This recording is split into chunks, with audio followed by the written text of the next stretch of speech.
बिस्मिल्लाहिर्रहमानिर्रहीम। अस्सलामु अलैकुम डियर स्टूडेंट्स। आज हमारा biology part 1 the cell chapter number 4 का थर्ड लेक्चर है और ये थर्ड लेक्चर है हमारा सेल वॉल, साइटोप्लाज्म और एंडोप्लाज्मिक रेटिकुलम पे। प्रीवियसली बेटे हमने पढ़ा डिस्कवरी ऑफ सेल हमने पढ़ा और दूसरे लेक्चर में हमने प्लाज्मा मेम्ब्रेन के हवाले से पढ़ा। तो आज हम सेल वॉल, साइटोप्लाज्म और एंडोप्लाज्मिक रेटिकुलम के बारे में डिस्कस करेंगे। So let's see. सबसे पहले है जी सेल वॉल। हमारे पास सेल वॉल जो है जी आउटर मोस्ट लेयर है। पहले सबसे पहले इसकी लोकेशन देख लें तो लोकेशन में जी ये प्लांट्स में सबसे आउटर मोस्ट पाई जाती है, जबकि एनिमल्स के अंदर ये लेयर जो है वो एब्सेंट होती है। और सेल वॉल जो है ये प्लांट सेल्स की प्रोकैरियोटिक सेल वॉल से डिफरेंट होती है। ये हमने फर्स्ट लेक्चर में भी, जहाँ पे हमने प्रोकैरियोट्स और यूकैरियोट्स के डिफरेंसेस पढ़े थे, वहां पर भी हमने डिस्कस किया था। तो ये स्ट्रक्चरल और केमिकल कंपोजिशन दोनों के एतबार से प्लांट की सेल वॉल प्रोकैरियोट्स की सेल वॉल से डिफरेंट होती है, और बल्कि प्लांट्स की सेल वॉल फंजाई की सेल वॉल से भी डिफरेंट होती है। सेल वॉल कैसे सेक्रीट की जाती है? It is secreted by the protoplasm of the cell. Cell का प्रोटोप्लाज्म इसको सेक्रीट करता है और इसकी जो थिकनेस है बेटा वो वेरी करती है from different cell to cell, के सेल की फंक्शनिंग के एतबार से इसका जो स्ट्रक्चर है, इसकी जो फॉर्मेशन है, इसकी जो थिकनिंग है वो प्रोड्यूस की जाती है। कंपोजिशन अगर हम देखें तो केमिकली जो ट्रू सेल वॉल है that is made up of cellulose, और सेलुलोज यहाँ पर सेलुलोज फाइबर्स की फॉर्म में मौजूद होते हैं। ठीक है जी। और चूंकि ये फाइबर्स की फॉर्म में होते हैं तो ये क्रिस क्रॉस अरेंजमेंट में ये पाए जाते हैं, यानी कि आड़ी तिरछी अरेंजमेंट में ये पाए जाते हैं। और इन फाइबर्स के साथ साथ जो और एसोसिएटिव स्ट्रक्चर्स होते हैं उसमें पैक्टिन एंड लिग्निन भी इसमें डिपॉजिट होता है। जबकि प्रोकैरियोटिक सेल की अगर हम बात करें, अभी हमने ऊपर कहा कि वो डिफरेंट होती है, तो क्या डिफरेंस होता है? डिफरेंस ये होता है बेटे कि प्रोकैरियोटिक सेल की जो सेल वॉल है that is made up of peptidoglycan और म्यूरेन मॉलिक्यूल। ठीक है जी। ये बेसिक डिफरेंस हुआ किसका? प्लांट सेल का और प्रोकैरियोटिक सेल का। अब हम आगे डिफरेंट डिस्कस करते हैं प्लांट सेल का और फंजाई की सेल वॉल का। ऑलराइट जी। प्लांट की सेल वॉल तो आपको पता ही है सेलुलोज से बनी होती है, तो फंजाई की सेल वॉल जो होती है बेटा ये काइटिन से बनी होती है। ठीक है जी। सो ये थी कंपोजिशन। अब आगे चलते हैं बेटा। Cell wall is consist of 3 layers. Cell wall जो है कितनी लेयर्स पर मुश्तमिल है? 3 लेयर्स पर मुश्तमिल होती है जी। तो इसकी 3 लेयर्स डिस्कस करते हैं जी। सबसे पहली वॉल है जी जिसको हम प्राइमरी वॉल कहते हैं। तो primary wall it's a true cell wall, और ये न्यूली ग्रोइंग सेल्स जो होते हैं उनके दरमियान में सबसे पहले प्रोड्यूस होती है। तो इसलिए इसको ट्रू सेल वॉल कहते हैं क्योंकि ये मेनली ये सेलुलोज से बनी होती है। ठीक है। और इसके साथ साथ कुछ डेपोजिशन होती है पैक्टिन और हेमीसेलुलोसिस की भी इसमें। सेलुलोज मॉलिक्यूल जैसे अभी हमने पहले डिस्कस किया, तो बेटा ये क्रिस क्रॉस अरेंजमेंट में और फाइबर्स पर मुश्तमिल होते हैं। तो क्रिस क्रॉस मैनर इनको एक स्ट्रेंथ प्रोवाइड करती है वॉल को, वॉल जिससे बहुत ज्यादा मजबूत हो जाती है और प्लांट के सेल्स को सपोर्ट प्रोवाइड करती है। ठीक है जी। सेकेंड जी इनकी वॉल है जिसको हम सेकेंडरी वॉल कहते हैं। ये सेकेंडरी वॉल जो है ये प्राइमरी वॉल के इनर साइड पर बनती है और ये इंतहाई थिक और रिजिड वॉल होती है। इंतहाई थिक और रिजिड वॉल होती है। It is compose of inorganic salts, silica, waxes, cutin and lignin. ये तमाम चीजों की डेपोजिशन से ये एक थिक और रिजिड वॉल बनकर सामने आती है। ठीक है जी। थर्ड वन है जी मिडल लेमिला। ये बेटा जब एक सेल डिवाइड होता है, डिवाइड होने के दौरान जब वो 1 से 2 में कन्वर्ट होता है तो नेबरिंग सेल में सबसे पहले जो एक क्लियर डिमार्केशन की जाती है बिटवीन 2 सेल्स, तो वो कौन सी वॉल करती है? वो मिडल लेमिला होती है बेटा। ठीक है। It is just like a cement which holds the cell together. तो ये दोनों सेल्स को उस वक्त टुगेदर होल्ड करने के लिए, सेपरेट भी करने के लिए और एक दूसरे के साथ होल्ड करने के लिए ये बेसिकली इस्तेमाल होती है। अगर आप इसका स्ट्रक्चर देखें तो उसमें देखें मिडल लेमिला ऊपर आपको सीमेंट के तौर पर एक लेयर नजर आ रही है। फिर प्राइमरी सेल वॉल, अगर आप ये राइट साइड पे देख रहे हैं स्ट्रक्चर सारा, प्राइमरी सेल वॉल में आपको ये क्रिस क्रॉस अरेंजमेंट में अरेंज हुए हुए नजर आ रहे हैं। ठीक है। तो और इसके साथ साथ आपको पैक्टिन के मॉलिक्यूल्स, ठीक है ना, ग्लाइकेन मॉलिक्यूल्स, सेलुलोज, माइक्रोफिब्रिल्स, ये सारे मॉलिक्यूल्स आपको नजर आ रहे हैं। ठीक है जी। और अगर आप लेफ्ट साइड की डायग्राम पे देखें तो आपको एक सेल नजर आ रहा है, और सेल के साथ साथ आपको middle lamella, primary wall and rigid tough leathery secondary wall आपको नजर आ रही है। ठीक है बेटे, चलिए जी, ये इसका स्ट्रक्चर हो गया। अब इसके फंक्शंस की तरफ चलते हैं। बहुत इंपॉर्टेंट है जी, हमने पहले ही बात की, प्रोटेक्शन देती है सेल को शेप प्रोवाइड करती है, मैकेनिकल सपोर्ट मतलब कि सेल की शेप डिस्टर्ब नहीं होने देती, और सेल को, प्लांट्स के सेल को अपराइट रखती है, ठीक है, जिससे वो रिजिड बन जाते हैं। लेकिन जैसे मैंने आपको पहले बताया, लास्ट लेक्चर में प्लाज्मा मेम्ब्रेन में हमने डिस्कस किया था कि जो सेल वॉल होती है ये किसी किस्म का कोई बैरियर नहीं है। It is not a selectively permeable membrane, it's not a differentially permeable membrane, ये परमिएबल मेम्ब्रेन है। ये सिलेक्टिवली परमिएबल नहीं है, इट्स अ परमिएबल मेम्ब्रेन। तो ये बैरियर नहीं बनती, मटेरियल्स बड़े आसानी से इसके पास से गुजर जाते हैं, इसके अंदर से गुजर जाते हैं। सेल वॉल जो है बेटा after the death of the plant ये हमें वुड प्रोवाइड करती है। ठीक है जी, तो ये था बेटा हमारा सेल वॉल का टॉपिक। अब अगले टॉपिक की तरफ चलते हैं। लेकिन पहले हमने सेल के अराउंड जो दो चीजें थी जिसमें सेल वॉल थी और सेल मेम्ब्रेन थी, हमने उसको डिस्कस किया। अब हम डिस्कस करेंगे सेल के अंदर की चीजों को। तो सेल वॉल से हम जब मूव करते हैं तो हम सेल मेम्ब्रेन पे पहुंचते हैं। सेल मेम्ब्रेन से जब हम सेल के अंदर एंटर हो जाते हैं तो सबसे पहले जिस जगह पे हम पहुंचते हैं वो है साइटोप्लाज्म। साइटोप्लाज्म क्या होता है? Cytoplasm is the semi fluid matrix between the cell membrane and nuclear membrane. Cell membrane और न्यूक्लियर मेम्ब्रेन के दरमियान में ये क्या है? ये एक सेमी फ्लूइड मैट्रिक्स पाया जाता है। तो ये एक्वस ग्राउंड सब्सटेंस होता है भाई, which contains variety of cell organelle। इसके अंदर बहुत सारे बेटा सेल ऑर्गेनेलिस पाए जाते हैं, और दूसरे इंक्लूजन्स जैसे कि insoluble waste, storage products, cell के अंदर मेटाबॉलिज्म के दौरान वेस्ट प्रोड्यूस होते हैं वो भी इसी में पाए जाते हैं। जो चीजें सेल ने अपने पास स्टोर करनी होती हैं वो भी इसी के अंदर पाई जाती हैं। So cytoplasm is the site where all the biochemical reactions, where all the important functions of the cell, where all the life processes act होते हैं, परफॉर्म होते हैं, प्रोसेस होते हैं। ठीक है बेटा जी, आगे चलते हैं। Cytosol it's a really very important part of the cytoplasm, और इसको सॉल्युबल पार्ट ऑफ साइटोप्लाज्म कहते हैं। It forms the ground substance of the cytoplasm. Chemically cytosol जो है वो 90% वाटर पर मुश्तमिल होता है, और it forms a solution containing all the fundamental molecules of the life. इसके अंदर तमाम वो चीजें पाई जाती हैं जो कि लाइफ के लिए इंपॉर्टेंट है। नेक्स्ट जी, साइटोसोल में कुछ स्मॉल मॉलिक्यूल्स और ions in the form of true solution पाए जाते हैं।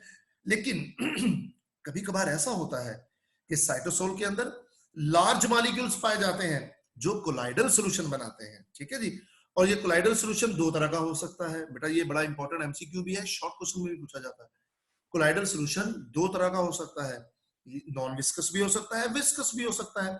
विस्कस मींस जो कि गाढ़ा है, नॉन विस्कस मीन जो कि गाढ़ा नहीं है, जो कि आमतौर पर अगर हम आम लैंग्वेज में बात करें तो जिसे हम कहते हैं ये पतला सा सॉल्यूशन होता है, और विस्कस वो गाढ़ा सॉल्यूशन होता है। ठीक है जी, और साइटोप्लाज्म के अंदर बेटा तमाम किस्म के जितने भी ऑर्गेनेलिज हैं, लाइक न्यूक्लियस है, फिर दूसरे ऑर्गेनेलिज में आ जाए तो हमारे पास माइटोकॉन्ड्रिया है, लाइसोसोम्स हैं, पेरोक्सिसोम्स हैं, ग्लाइऑक्सिसोम्स हैं। ठीक है, ये गोल्जी अपरेटस है, एंडोप्लाज्मिक रेटिकुलम है, ये सारे के सारे जितने भी ऑर्गेनेलिज हैं ऑब्वियसली ये कहां पाए जाते हैं? ये साइटोप्लाज्म के अंदर ही पाए जाते हैं। इनसॉल्युबल वेस्ट को स्टोर भी करता है, ठीक है, उनको बाहर एक्सक्रीट भी करवाता है, और ये तमाम किस्म के ऑर्गेनेलिज जो हैं ये स्पेशलाइज होते हैं into their definite functioning. Two types के ऑर्गेनेलिज हैं बेटा, एक है मेम्ब्रेनस ऑर्गेनेलिज और एक है नॉन मेम्ब्रेनस ऑर्गेनेलिज। तो मेम्ब्रेनस ऑर्गेनेलिज वो होते हैं कि जो कि डबल मेम्ब्रेन, इसको हम डबल मेम्ब्रेनस ऑर्गेनेली भी कहते हैं, जिनके ऊपर टू मेम्ब्रेन्स पाई जाती हैं कि उनकी अंदर की मेम्ब्रेन डिफरेंट होती है और बाहर की मेम्ब्रेन डिफरेंट होती है। तो इसमें हमारे पास बहुत सारी एग्जांपल्स हैं, लाइक सेल मेम्ब्रेन है, माइटोकॉन्ड्रिया है, एंडोप्लाज्मिक रेटिकुलम है, गोल्जी कॉम्प्लेक्स और न्यूक्लियस वगैरह इसमें शामिल है। नॉन मेम्ब्रेनस ऑर्गेनेलिज में देखें तो राइबोसोम्स हैं, क्रोमोसोम्स हैं, सेंट्रियोल्स हैं, सीलियाज हैं, तो ये हमारे, और पेरोक्सिसोम्स वगैरह ये हमारे नॉन मेम्ब्रेनस ऑर्गेनेली में पाए जाते हैं, जिनके पास सिर्फ एक सिंगल मेम्ब्रेन ही होती है। ठीक है, मेम्ब्रेनस ऑर्गेनेली को बेटा हम डबल मेम्ब्रेनस भी कहते हैं, यानी कि टू मेम्ब्रेन्स वाले, और नॉन मेम्ब्रेनस ऑर्गेनेली को हम सिंगल मेम्ब्रेनस ऑर्गेनेली भी कहते हैं, मतलब सिर्फ एक मेम्ब्रेन पर मुश्तमिल जो ऑर्गेनेली होते हैं। ऑलराइट बेटे, तो ये आपको मैंने एनिमल और प्लांट सेल की डायग्राम दिखा रहा हूं। तो इसमें आप देख सकते हैं कि हमारे पास बहुत सारे मुख्तलिफ किस्म के ऑर्गेनेलीज इस पूरे जो है ना वो स्ट्रक्चर में मौजूद हैं। ठीक है जी। तो फंक्शन है जी साइटोप्लाज्म के, देखें तो ये स्टोर हाउस है, बहुत सारे वाइटल केमिकल्स और वेस्ट सब्सटेंसेस स्टोर होते हैं। मेटाबॉलिक रिएक्शंस की साइट है, ग्लाइकोलाइसिस हो, जो भी रिएक्शंस जो सेल के अंदर परफॉर्म हो रहे हैं वो साइटोप्लाज्म में परफॉर्म हो रहे हैं। Oxidation of food take place in cytoplasm, और यानी कि उससे एनर्जी बनाई जाती है, एटीपी प्रोड्यूस होते हैं। इसके अंदर बहुत सारे एंजाइम्स एंड कोएंजाइम्स मौजूद होते हैं। अगर ये एंजाइम्स और कोएंजाइम ना हो तो मेटाबॉलिज्म परफॉर्म ही नहीं हो पाएगा ना। तो मेटाबॉलिज्म परफॉर्म ही एंजाइम और कोएंजाइम से होता है। ओके बेटे, नेक्स्ट टॉपिक की तरफ चलते हैं जी। It is called endoplasmic reticulum, the network of channels. Eukaryotic cells के अंदर एक बहुत इंपॉर्टेंट ऑर्गेनेली है ये। क्लैटन एंड फलन, दो साइंटिस्ट थे 1945 के अंदर, उन्होंने एक नेटवर्क ऑफ चैनल डिस्कस किया, स्टडी किया इन द साइटोप्लाज्म। और ये चैनल क्या है? ये चैनल बेसिकली न्यूक्लियस को जोड़ता है, जस्ट लाइक रोड्स, सड़कों की तरह। ये न्यूक्लियस से सेल मेम्ब्रेन तक का रास्ता है। ठीक है, न्यूक्लियस से सेल मेम्ब्रेन तक का ये रास्ता है। तो ये आमतौर पर ये कंटिन्यूअस होते हैं, कनेक्ट करते हैं न्यूक्लियस से सेल मेम्ब्रेन तक। कई जगहों पर ये डिसकंटिन्यूअस भी हो सकते हैं। Channels very in size and shape.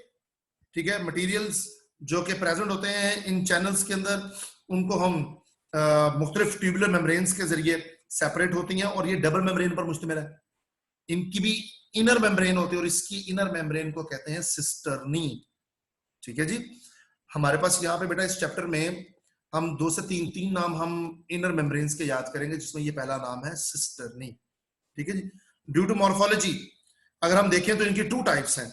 अगर आप डायग्राम्स पे देखें तो आपको, अगर राइट साइड वाली डायग्राम आप देखें तो उसमें आपको एक पर्पल कलर का जो है ना वो न्यूक्लियर एनवेलप नजर आ रहा है।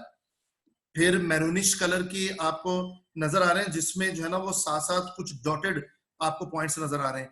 और एक ऑरेंज से कलर में आपको ट्यूब्यूल्स नजर आ रही हैं, जो बिल्कुल क्लियर है, साफ सुथरी है। इसका मतलब 2 तरह की है ना। एक वो है जो बिल्कुल साफ सुथरी है, एक वो है जिनके ऊपर ये डॉट डॉट से मौजूद है। ये डॉट्स क्या है? ये बेसिकली राइबोसोम्स है। ठीक है, इन राइबोसोम्स की वजह से ये हो जाती है रफ, तो इसको कहते हैं रफ एंडोप्लाज्मिक रेटिकुलम। और ये जो ऑरेंज कलर के हैं, इस पे राइबोसोम मौजूद नहीं होते। ठीक है, ये बिल्कुल स्मूथ है, इसलिए इसको कहते हैं स्मूथ एंडोप्लाज्मिक रेटिकुलम। जहां पर राइबोसोम अटैच्ड होते हैं उसको रफ एंडोप्लाज्मिक रेटिकुलम कहते हैं, और जहां पर राइबोसोम अटैच नहीं होते उसको स्मूथ एंडोप्लाज्मिक रेटिकुलम का नाम दिया जाता है। ऑलराइट बेटा, नेक्स्ट चलते हैं। रफ एंडोप्लाज्मिक रेटिकुलम आपको मैंने बता दिया सारा। तो इसका बेसिक काम रफ एंडोप्लाज्मिक रेटिकुलम का क्या है कि इसके पास राइबोसोम्स मौजूद होते हैं। तो राइबोसोम्स की मौजूदगी की वजह से, राइबोसोम्स का काम क्या है? प्रोटीन बनाना। तो इनका सबसे इंपॉर्टेंट काम रफ एंडोप्लाज्मिक रेटिकुलम का क्या है? ये प्रोटीन बनाते हैं। ठीक है, फिर उस सिंथेसिस जो करते हैं प्रोटीन की, उसको साइटोप्लाज्म में नेक्स्ट एक्सपोर्ट कर देते हैं। स्मूथ एंडोप्लाज्मिक रेटिकुलम की अगर हम बात करें तो इसके पास राइबोसोम्स नहीं होते, इसलिए ये स्मूथ होती है। तो ये बहुत सारे दूसरे मेटाबॉलिज्म, लिपिड मेटाबॉलिज्म है, डिटॉक्सिफिकेशन ऑफ एंडोजेनिक और एक्सोजेनिक टॉक्सिक कंपाउंड्स हैं, उनके मेटाबॉलिज्म के लिए, मतलब उनको एंड प्रोडक्ट में कन्वर्ट करने के लिए, उनकी टॉक्सिसिटी को जायल करने के लिए, खत्म करने के लिए ये स्मूथ एंडोप्लाज्मिक रेटिकुलम अपना रोल प्ले करती है। ठीक है जी, नेक्स्ट चलते हैं। ले जी, फंक्शंस देखते हैं एंडोप्लाज्मिक रेटिकुलम के। सबसे पहला जी मैकेनिकल सपोर्ट। जब ये अंदर एक नेटवर्क के तौर पर मौजूद होता है ना, तो ये सेल को एक बहुत बड़ी मैकेनिकल सपोर्ट देते हैं, यानी कि सेल को श्रिंक भी नहीं होने देते और डायलेट भी नहीं होने देते। उस सेल को फूलने भी नहीं देते, ज्यादा फटने भी नहीं देते, और ज्यादा श्रिंक भी नहीं होने देते। तो इस तरह सेल की शेप को मेंटेन रखते हैं। Transport of material, we know that कि जितनी भी ट्रांसपोर्ट होनी है मटेरियल्स की, वो एंडोप्लाज्मिक रेटिकुलम के जरिए होनी है। ठीक है, तो सेल मेम्ब्रेन से लेकर न्यूक्लियस तक जो भी मूवमेंट होती है वो स्पीडीली परफॉर्म होती है, और वो एंडोप्लाज्मिक रेटिकुलम के जरिए परफॉर्म होती है। लिपिड का मेटाबॉलिज्म मैंने अभी आपको बताया स्मूथ एंडोप्लाज्मिक रेटिकुलम में, कि वो एंड प्रोडक्ट बनाते हैं, एंड प्रोडक्ट में कन्वर्ट करते हैं। तो लिपिड का मेटाबॉलिज्म ये परफॉर्म करते हैं, मतलब इसको एंड प्रोडक्ट में कन्वर्ट करते हैं। Then synthesis of protein. जी, अगर मैं आप लोगों से पूछूं जी सिंथेसिस ऑफ प्रोटीन कहाँ होती है, तो आप बताएंगे कि sir synthesis of protein rough endoplasmic reticulum में होगी। क्यों? क्योंकि उसके पास राइबोसोम्स मौजूद होते हैं। जी बेटा, नेक्स्ट स्टोरेज ऑफ कंपाउंड्स की बात करते हैं। तो कुछ कंपाउंड्स ऐसे हैं जो कि टेम्पोरेरी तौर पर इसमें स्टोर भी होते हैं। डिटॉक्सिफिकेशन ऑफ ड्रग्स, ये भी अभी हमने जस्ट पहले डिस्कस किया कि स्मूथ एंडोप्लाज्मिक रेटिकुलम जितने भी हार्मफुल ड्रग्स होती हैं या टॉक्सिक मटेरियल्स जो हम खाते हैं तो उनको डिटॉक्सिफाई करती है। ट्रांसमिशन ऑफ नर्व इंपल्स, जब भी नर्व इंपल्स ने सेल मेम्ब्रेन से गुजरकर न्यूक्लियस तक पहुंचना है तो वो हमेशा एंडोप्लाज्मिक रेटिकुलम के अंदर से गुजरती है ताकि वो स्पीडीली मूवमेंट परफॉर्म होती है। ठीक है जी, तो ये था बेटा आज का हमारा टॉपिक। आज के टॉपिक में हमने सेल वॉल के बारे में पढ़ा, ठीक है, उसकी कंपोजिशन, उसका स्ट्रक्चर, और देन हम मूव कर गए उसके फंक्शंस की तरफ। देन हम साइटोप्लाज्म पे आए। साइटोप्लाज्म में हमने साइटोसोल के बारे में पढ़ा जो कि बहुत इंपॉर्टेंट उसका पॉइंट है।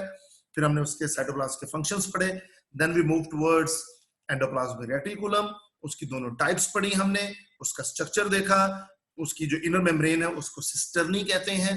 देन हम उसके फंक्शंस पे आए तो हमने ये सारे फंक्शंस पढ़े। ठीक है बेटा जी, तो इसके साथ ही आज का हमारा ये टॉपिक फिनिश हुआ। तो अपना ख्याल रखिएगा, ठीक है, और इसके हवाले से जो भी आपकी क्यूरीज हो वो जरूर हमें उससे आगाह कीजिएगा, और इसके मुताबिक जितने भी एमसीक्यूज वगैरह हो तो वो आपने हल करके प्रैक्टिस करनी है। ठीक है बेटा, अल्लाह हाफिज।